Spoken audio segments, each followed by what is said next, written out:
Yeah, I'll react to that, sure. God, I need a haircut. Preemptive light, guys.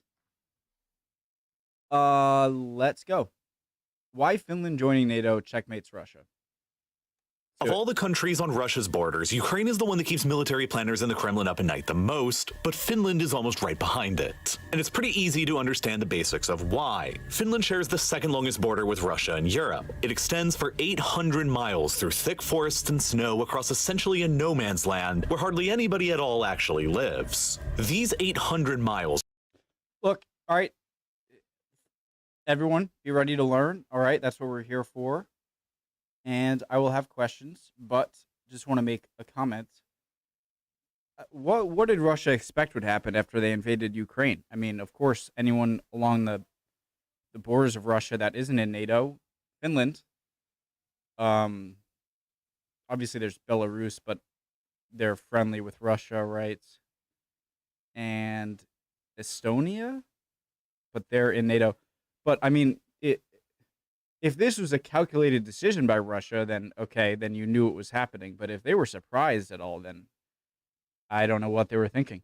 Are therefore extremely difficult to patrol and monitor, and even worse, are extremely difficult to guard and defend. And still worst of all, Finland's border has for centuries now been uncomfortably close to Russia's second largest and greatest city, St. Petersburg. Today, St. Petersburg is home to more than 5 million Russians. It contributes nearly 5% of the entire Russian economy. It is Vladimir Putin's hometown, and it is less than 150 kilometers away from the Finnish border. This all means that Finland has always possessed the geographic ability to seriously threaten the Russians if it ever became hostile. But Finland has never been able to do it alone because the Finns themselves have always been small in number. There's only 5.5 million people who live in Finland today, which is about the same population as just St. Petersburg alone in Russia, while the Russians overall have 27 times more people throughout the country. Finland has never possessed the manpower to capitalize on their unique geographic advantages over Russia.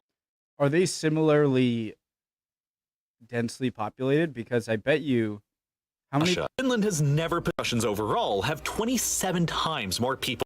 I wonder if Russia is about 27 times larger than Finland. Throughout the country. Finland has never possessed the manpower to capitalize on their unique geographic advantages over Russia, which is precisely why the Russians have always been fearful of Finland gaining that manpower by allying with powerful enemies abroad and letting their armies enter the country. And for those basic reasons, it has always been within the interests of Moscow to either dominate Finland outright, or at least keep them in a state of political neutrality. Because if Finland ever did come under the sway of a hostile foreign power, they could become the ones to capitalize on Finland's geography to threaten the survival of Russia. And so for more than Napoleon, that makes complete sense. I mean, you have relatively friendly on the southern border, China, Mongolia, North Korea, to Russia, Kazakhstan. And then you have the Caucasus and the Caspian Sea, between you and Turkey. And then, Belarus is obviously friendly with Russia.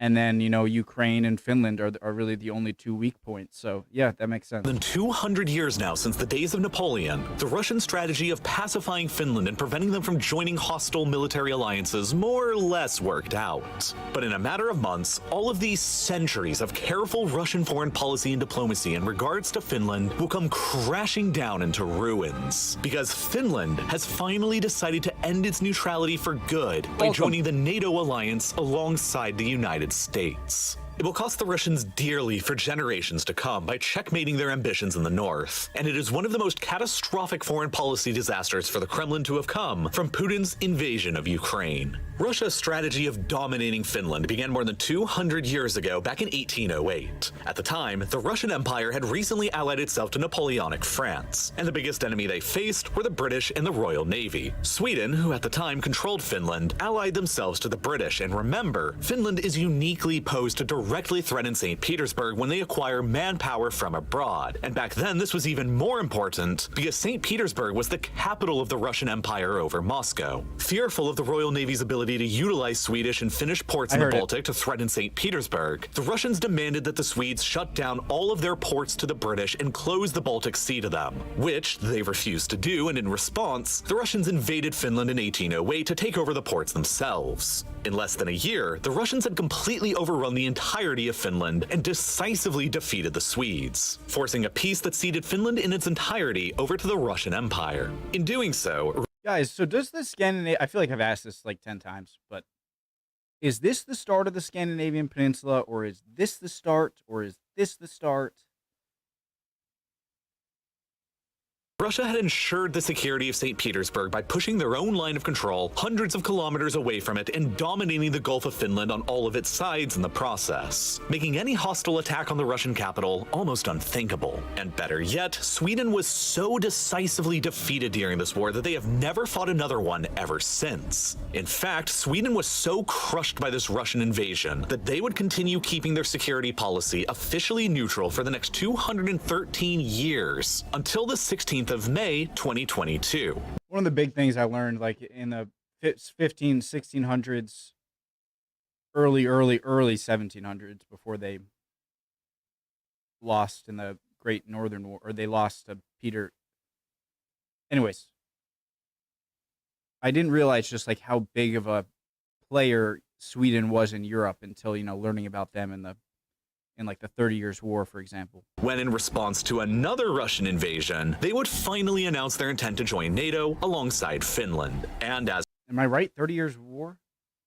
I think, yes. For Finland, this Russian invasion and conquest back in 1808 would prove to be equally as fateful, because they would remain a forced part of the Russian Empire for the next 108 years, until the Russian Revolution and the collapse of the empire during World War I in 1917. But even after Finland's independence, the Russians were far from done with them. In the chaos of the Russian Revolution, many states of the former empire emerged as independent besides Finland. But as the Bolsheviks won the Russian Civil War and began reassembling the pieces of the former empire, Finland entered right into the crosshairs of the Soviets. By 1939, the geopolitical environment in Europe between the Soviet Union and Nazi Germany was tense. The two European superpowers signed the Molotov-Ribbentrop Pact, dividing Eastern Europe between them into spheres of influence, with Finland being assigned to the Soviets. As the Nazis and Soviets jointly invaded and conquered Poland, the Soviets demanded fealty. Ah, my freaking... All right, hair's getting annoying. I'm gonna have to cut it.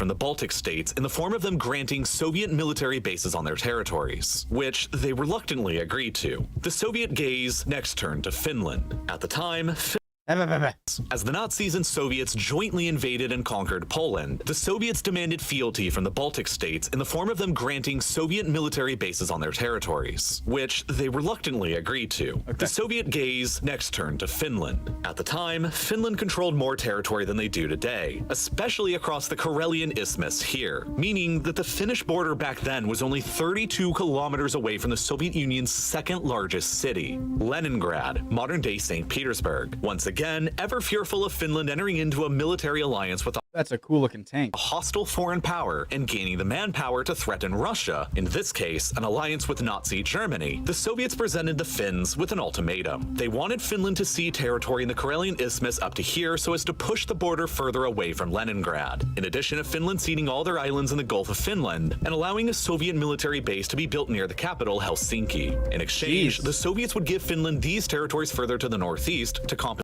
Oh, thanks. Yeah, let us get this crucial area on the isthmus here. We get all these really important islands, and we're gonna put a base right next to your capital. Oh, but you get these. It's like, oh, thanks. Them. But Finland refused. So that's pretty much like a translation of that is, I'm gonna go to war with you anyway, so I'm just giving you a ridiculous terms of agreement. Unless there's something about that land that I don't know, which even if that's the case, I don't. Used and countered with an offer to cede a much smaller amount of territory down here in the south. The Soviets refused and countered again with a slightly less extreme demand for territory, which the Finns again refused and countered with a slightly more generous offer. I love it. So it's sort of like the equivalent, tell me if I'm wrong, of saying like, territory down here in the south. The Soviets refused and countered again with a slightly... So it's like the Finns are like, no, we'll give you this little thing. So that's like a polite way of saying you're nuts. No, I'll give you this right here and nothing else. And then the Soviet response, drawing this one, less extreme demand, being like, that's essentially like, hey, I'm gonna invade you anyway. I'll give you this like 2 square kilometers here. And for territory, which the Finns again refused and countered with a slightly more generous offer of territory. And after that, all right. Okay. Stalin rejected diplomacy and ordered an all-out invasion of the country with 500,000 soldiers from the Red Army. That invasion that's turned essentially into like, okay, we're invading. No, you're not. All right, but really, we're invading. Okay, but no, you're not. Okay, we're going. You know? quagmire for the Soviets as the Finns transformed their entire country towards fighting them off. The Soviets took more than 4 times as many casualties as the Finns during the invasion, with at least 320,000 killed and wounded, compared to just 70,000 for the Finns. Regardless, the Soviets managed to eke out a Pyrrhic victory and forced Finland into signing the Moscow Peace Treaty a few months after the invasion, in which... Is a Pyrrhic victory one where you win but you lost more people? Or is it just like a win that wasn't worth the win? Pyrrhic victory. I know essentially what it is, but I want to know a very costly victory wherein the considerable losses outweigh the gain so as to render the struggle not worth the cost. I feel like there would be a lot of what in any other nation would consider a Pyrrhic victory. A Russian victory, like a Russian victory where they lose so many people, wouldn't necessarily always be considered a Pyrrhic victory in their eyes because they're much more like throwing people at a military problem rather than a more strategic approach. Does that make sense? Oh shoot, where was I? Oh, come on. Don't make me edit. Come on. Thank God. Which Finland was pressed into ceding over 9% of their pre-war territory over to Russia, including the valuable city of Vyborg, which at the time was the second largest city in Finland, and which nearly a century later would become the starting point of Russia's Nord Stream pipeline to Germany. But Finland retained their overall independence. Russia's strategic depth around Leningrad was increased, but 15 months later, Nazi Germany launched their invasion of the Soviet Union, and Finland seized the opportunity to ally themselves to the Germans and go to war with the Soviets again in order to reclaim their lost territories. They didn't really have much else of a choice, though. The Soviets were their primary enemy who had just attacked them and taken over some of their land. I almost get kind of frustrated sometimes when people are like, yeah, they were allied with the Nazis, Sweden and Finland, because what are they supposed to do? It's like over here, like an ocean away. Wow, guys. Wow, you allied with the Nazis. Wow, cowards. Well, we're all the way over here. Like when you're in the position they're in, both geographically and the military position they're in, of course that was a good call to side with them at the time.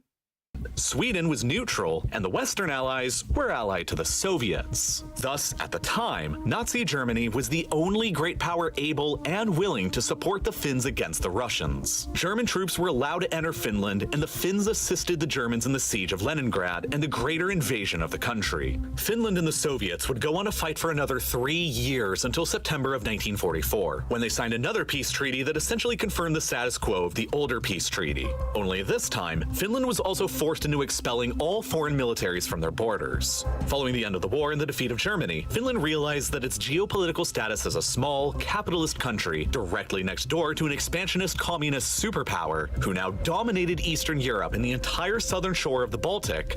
My God, I didn't realize just how much of an awkward position Finland was in after World War II.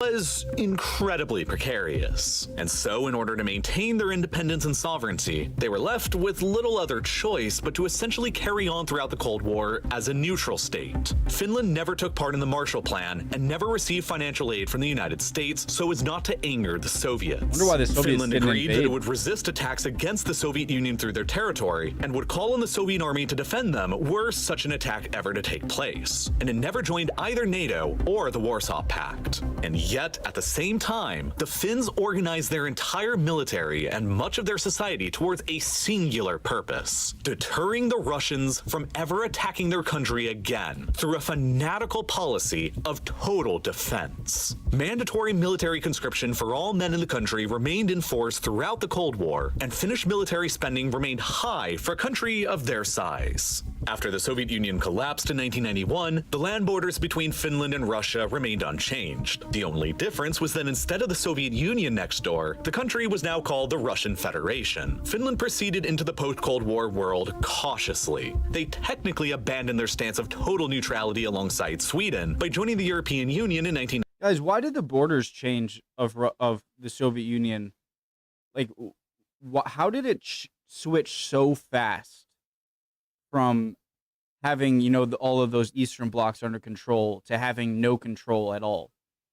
Like, it seems strange how much the borders shrunk after the dissolving of the Soviet Union. I would have thought it would be a more gradual pushback of borders as the former Soviet states kind of like push back against Russian rule, but I could be wrong. It seemed to be really kind of a snapback border. Russian Federation. Finland proceeded into the post-Cold War world cautiously. They technically abandoned their stance of total neutrality alongside Sweden by joining the European Union in 1995, but they each maintained their military neutrality by avoiding membership in NATO, even as NATO expanded eastwards to cover many of the former Warsaw Pact and Soviet republics, who were understandably fearful of a resurgent Russia in the future who might want to take them back over again. Sweden temporarily abandoned their military conscription in 2010 and began transitioning towards a smaller all-volunteer professional army. But Finland, with 800 miles of border with Russia and recent memories of the past, never changed course on their policy of total defense and mandatory conscription for men.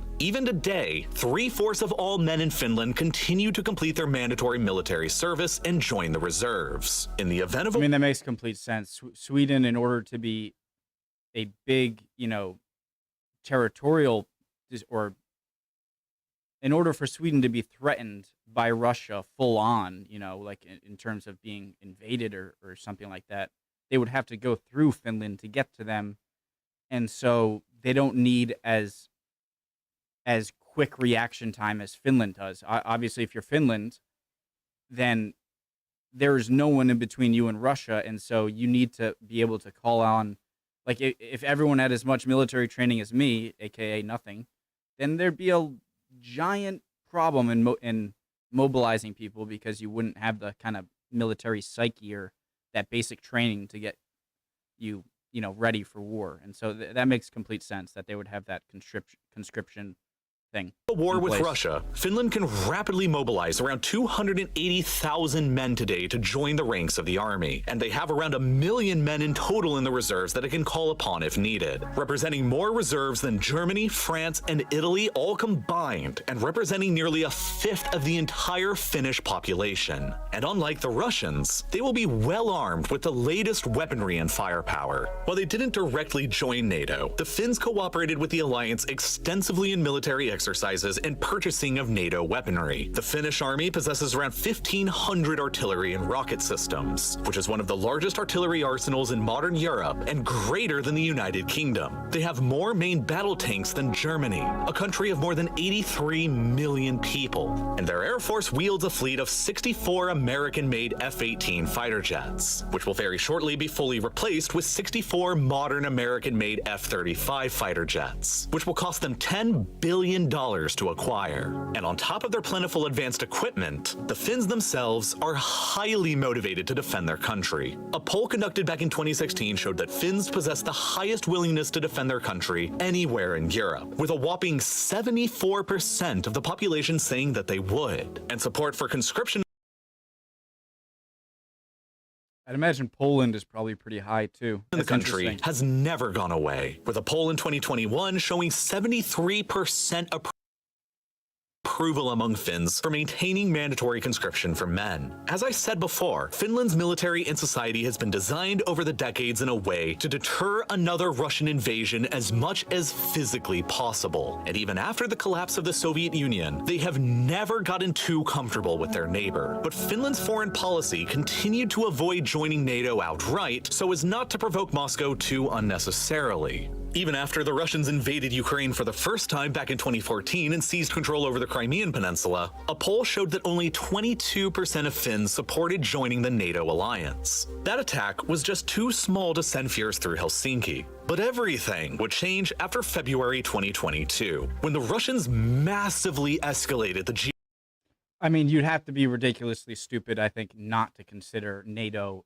extremely more so after the invasion of Ukraine, because I think that would be a lot of what was kind of coming to a lot of Finnish minds about Russia, knowing that, well, there's Ukraine there too. They're a big target of Russia, more so than Finland even, probably. Clearly they were. And so once they're taken, now like you're the big next probable target of any Russian intentions. And so, you know, it doesn't surprise me that the popularity of joining NATO would skyrocket. Change after February 2022, when the Russians massively escalated the geopolitical tensions in Europe by using 200,000 soldiers to launch an all-out invasion of Ukraine, and in doing so, showed their willingness to utilize warfare and invasion in Europe as tools in the 21st century, just like they did in the 20th. The calculus of risk for Finland, a country who, much like Ukraine, has been invaded by Russia in the past, and was not a member of NATO and not under direct NATO protection, was changed irreparably. If Russia was willing to risk everything by invading Ukraine, they were unpredictable and potentially even irrational, and might be willing to invade Finland again, even if it seemingly made little sense to do so. And so the Finns finally decided to do something that they had avoided doing for decades, if not centuries. They applied to formally join a Western military alliance alongside Sweden, NATO, and now Russia has found itself in a catastrophic situation that it has largely managed to avoid ever since the Napoleonic era. In addition to Finland's formidable military, you know, watching I remember watching the press conference of the Finnish president, or you know, the leader of the country, almost like talking to Russia or about Russia as if they're like an old friend who like. Not that they are an old friend, but it sounded like it's like, hey man, like you did this on yourself. Like it's like they knew that joining NATO would upset Russia, but he was like, you know, this is your fault. We wouldn't have. It was almost like saying, hey Putin, we would not be joining NATO if you didn't invade Ukraine. So we're joining NATO now because you invaded Ukraine, and this is your fault. Strengths on land and air, and centuries-long experience dealing directly with the Russians, Sweden brings a lot to the table as well. The Swedish Navy is 500 years old and a first-rate force in modern Europe that has remained relatively dormant for centuries. They wield some of the world's most advanced submarines in the Baltic, and their company, Saab, produces some of the world's most advanced and capable fighter jets and radar systems. They also produce the NLAW anti-tank missile, which is currently second place only to the American-made Javelin in destroying Russian tanks in Ukraine. Combined with the F-18s and F-35s in the Finnish Air Force, the Swedes can directly rival the Russian Air Force's assets in Northern Europe without even factoring in additional assets from the United States. But it isn't just their own military prowess that concerns Russia if they join NATO. As it has for centuries, it is also their unique geographic ability to directly threaten core Russian territories and interests, and their ability to utilize the manpower of other states in the NATO alliance to better capitalize on those advantages. First and foremost are the naval considerations within the Baltic Sea. Finland and Sweden entering NATO will immediately transform the Baltic into a NATO-dominated lake, with the only Russian points of control left immediately around St. Petersburg in the Gulf of Finland and their exclave around Kaliningrad. With the northern and southern shores of the Gulf of Finland fully beneath the NATO umbrella, and the entire perimeter of the Danish Straits added with the entrance of Sweden, and considering that the Baltic Baltic itself is quite shallow, with an average depth of only 54 meters. Shared military intelligence and sonar will permanently prevent the Russian Baltic fleet and its submarines from ever maintaining the element of surprise within the Baltic, and all of their movements will be able to be accurately tracked. Additionally, Sweden's control over the island of Gotland in the center of the Baltic will serve to grant NATO forces access to an unsinkable aircraft carrier that can be used to dominate the sea by air. Perhaps most importantly, these facts will mean that the security of the 3 Baltic states will be improved dramatically. Before the entrance of Sweden and Finland into the alliance, the Baltic states were widely regarded as the least defensible territory. I'd never thought about that, so that must have been a big sigh of relief for the Baltic states, Estonia, Latvia, Lithuania. Within NATO. The only way to reinforce them by land is through the narrow Suwalki Gap between Russia's highly militarized exclave in Europe, Kaliningrad, and Russian allied Belarus. A gap that is less than 70 kilometers wide across largely flat and difficult to defend terrain that the Russians would be theoretically capable of rapidly blocking in the event of a war, which would isolate the Baltics from the rest of NATO. A study made by the RAND Corporation back in 2016 suggested that in the event of a Russia-NATO conflict, Russian forces would be able to quickly close the Suwalki Gap and occupy the Estonian and Latvian capitals within 60 hours of the war beginning, leaving NATO in a difficult position to retaliate. I mean, weren't they supposed to capture Kyiv so Or liberate them. But that calculus is completely changed with Finland and Sweden in NATO. Any chance of Russian naval or air supremacy over the Baltic is essentially impossible, leaving NATO with the almost guaranteed ability to reinforce the Baltic states by sea and air rather than by piling troops through the 70-kilometer wide Suwalki Gap on land. Gotland will be especially valuable towards this objective, granting NATO warplanes and ships a forward operating base to conduct supply runs and attacks on Russian targets in the Baltic states front. I don't know why it always, like, the got milk phrase, like, advertisement always goes, like, got land. It's, sorry, it popped. But then there's also Finland's 800-mile-long border with Russia itself. With the ability to mobilize and deploy forces faster on this front than the Americans or Western Europeans, Finnish and Swedish forces could directly threaten Russia's second-largest city that lies almost immediately across this border, St. Petersburg. But that's hardly what's the most concerning thing to Russia here. Far more alarming to Moscow is their enormous concentration of military hardware and assets in the very far north of the Kola Peninsula, just to the east. I was gonna say that I bet you there are a lot of intercontinental missiles and a lot of nuclear weapons on this peninsula, because if I'm Russia and I want to threaten or have bases that could strike the US with missiles, then I'd imagine this peninsula would be the fastest way for a missile to hit the US.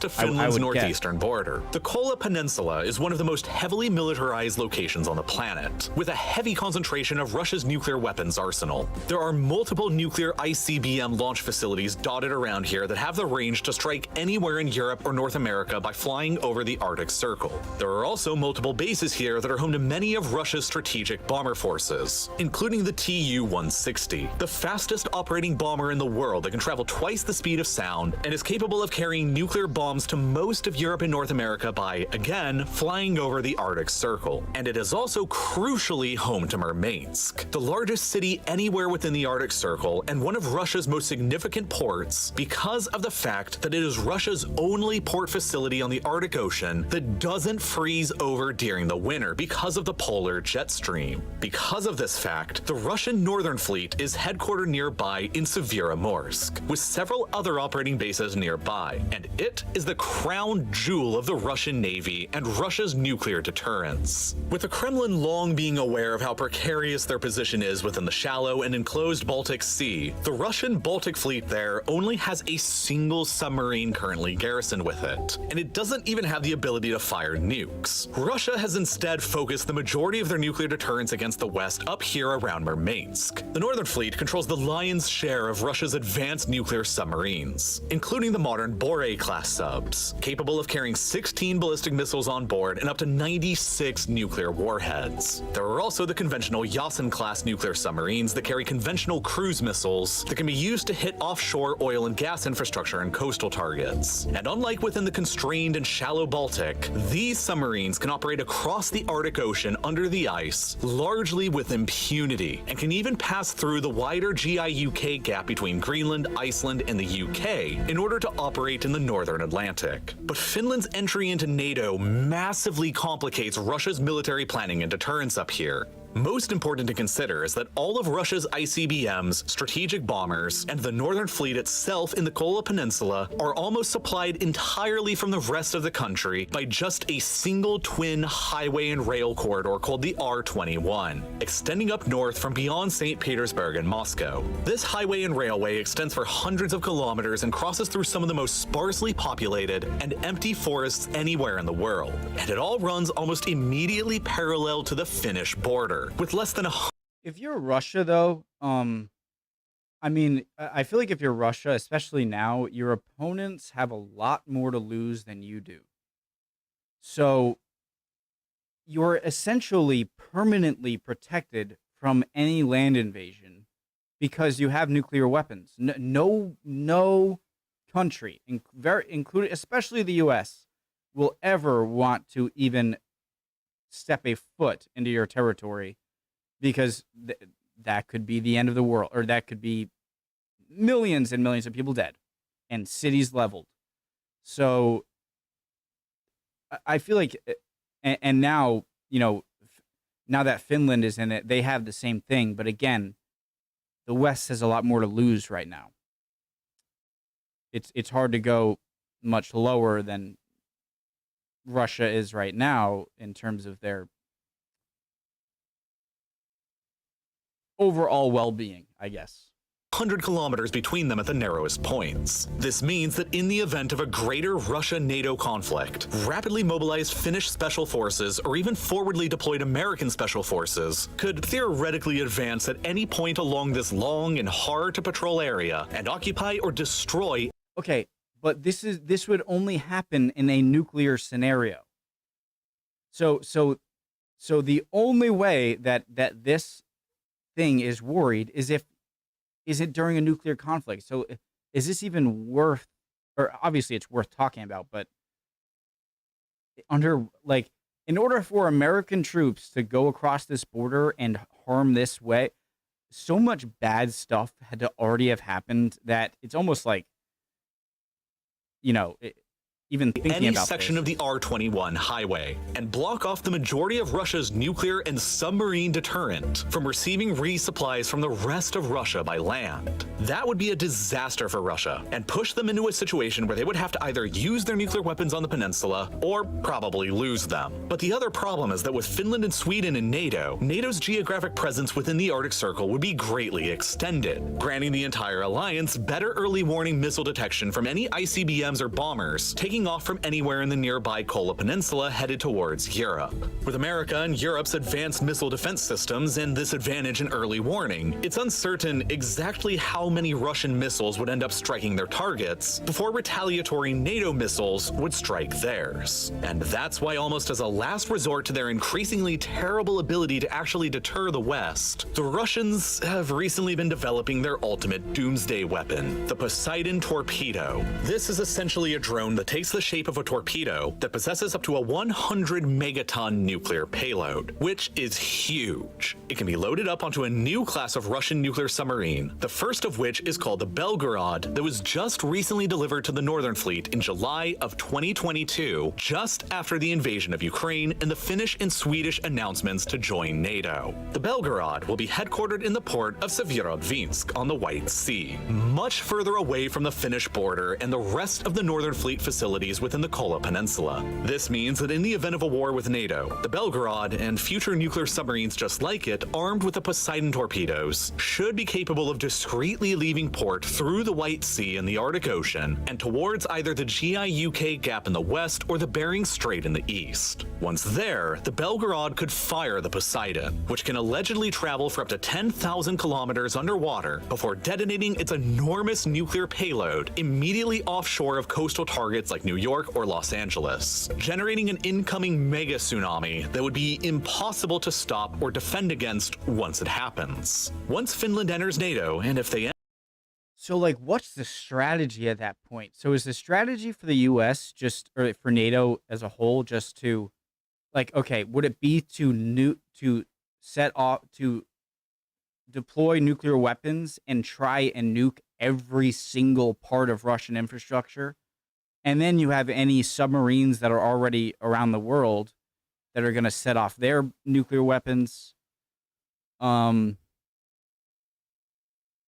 Yeah, I just, like, at that point where it's like, okay, it's nuclear war, is the objective to nuke anywhere that you think nuclear bombs might be held in order to blow them up? I mean, it's a scary freaking situation. to stop or defend against once it happens. Once Finland enters NATO, and if they end up allowing American troops and bases to be set up there, Russia's ability to threaten the West with nuclear missiles and bombers through the air will be challenged, and their reliance instead on threatening nuclear deterrence with these kinds of underwater doomsday torpedoes will likely only increase. But it's unclear if Finland would actually allow American forces there in the first place. Finland still doesn't want to unnecessarily provoke the Russians after all, and they are explicitly joining NATO for the purposes of deterrence and protecting their own country from an invasion, not for launching an attack into Russia. The Finnish military is considered more than capable of defending itself, and as such, there's been a lot of talk of Finland following the so-called Norway model once it officially joins. Even though Norway was an original founding member of NATO and has been a part of the alliance for decades, its close shared border with Russia's valuable Kola Peninsula up in the far north meant that the Norwegians also made sure to never unnecessarily anger the Russians by allowing American and NATO military bases or nuclear weapons to be placed on their territory. And this has remained the case through to the present. Should Finland join the alliance, they will likely end up following a similar path and deny any other members of the alliance to station troops or nuclear weapons within their country, so as to continue not unnecessarily provoking the Russians.